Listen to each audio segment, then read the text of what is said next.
Hello बच्चों, let's read the question first. Question is which one of the following statement is wrong. यानी कि हमें इसमें क्या बताना है, जो भी हमारा रॉन्ग स्टेटमेंट है उसकी बात करनी है ना. पहला स्टेटमेंट पढ़ते हैं. पहला स्टेटमेंट कह रहा है PVC stands for polyvinyl chloride. बिल्कुल सही बात है. पीवीसी का हमारा फुल फॉर्म होता है पॉलीविनाइल क्लोराइड, है ना. इसका मोनोमर भी क्या होता है, इसका मोनोमर होता है विनाइल क्लोराइड. विनाइल क्लोराइड से मिलके ये पीवीसी का फॉर्मेशन होता है. तो यहाँ के साथ मैं आपको मोनोमर भी बता देता हूँ. मोनोमर भी इसका लिख लीजिए. इसका मोनोमर होता है विनाइल क्लोराइड, है ना. तो ये बिल्कुल सही स्टेटमेंट है. तो ये तो हमारा आंसर नहीं हो सकता क्योंकि हमें रॉन्ग स्टेटमेंट बताना है. नेक्स्ट है PTFE. PTFE stands for Teflon. तो PTFE का फुल फॉर्म लिखिए पॉली टेट्रा फ्लोरो इथीन. इसी को कॉमनली हम क्या बोलते हैं, टेफ्लॉन. इसी को हम बोलते हैं कॉमन नेम से टेफ्लॉन. ये किसका मोनोमर होता है, ये मोनोमर होता है टेट्राफ्लोरो इथीन का. टेट्राफ्लोरो इथीन का इसका स्ट्रक्चर कुछ ऐसा होता है बेटा.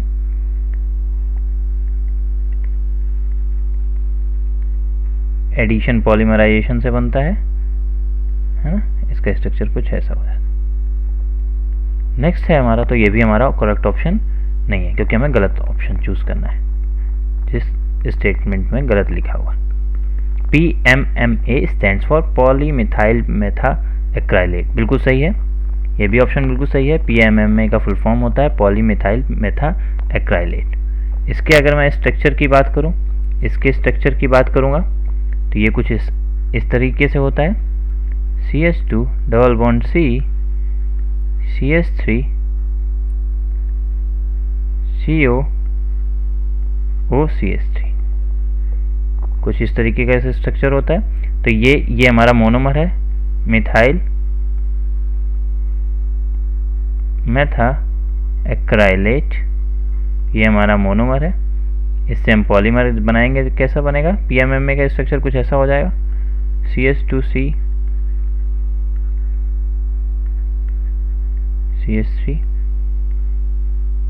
COCH3.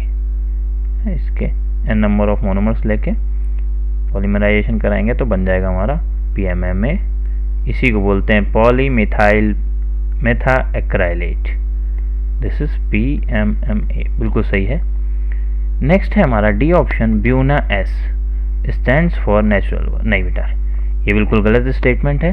Buena stands for butadiene styrene. Butadiene styrene.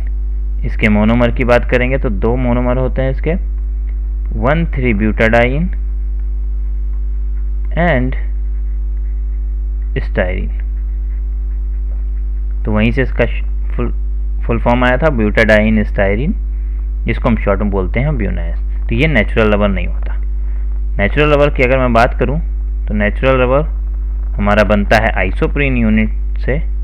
Isoprene unit से बनता है हमारा, उसको हम बोलते हैं नेचुरल रबर. और वो भी कब, जब इसका पॉलीमर सारे के सारे कैसे होंगे, ऑल सिस कन्फिग्रेशन.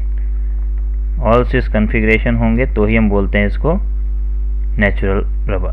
अगर ट्रांस कन्फर्मेशन हो जाते हैं, ऑल ट्रांस कन्फर्मेशन, तो उसी को हम बोलने लगते हैं गट्टा पर्चा. ठीक है. तो यहाँ पे हमें चूज करना था रॉन्ग स्टेटमेंट. तो हमारा क्या आंसर हो जाएगा, Buena S stands for natural rubber. ये बिल्कुल गलत बात है. तो हमारे लिए इस क्वेश्चन का सही आंसर हो जाएगा option D. Option D is the right answer for this question. I hope you understood the concept very well. Best of luck. Thank you.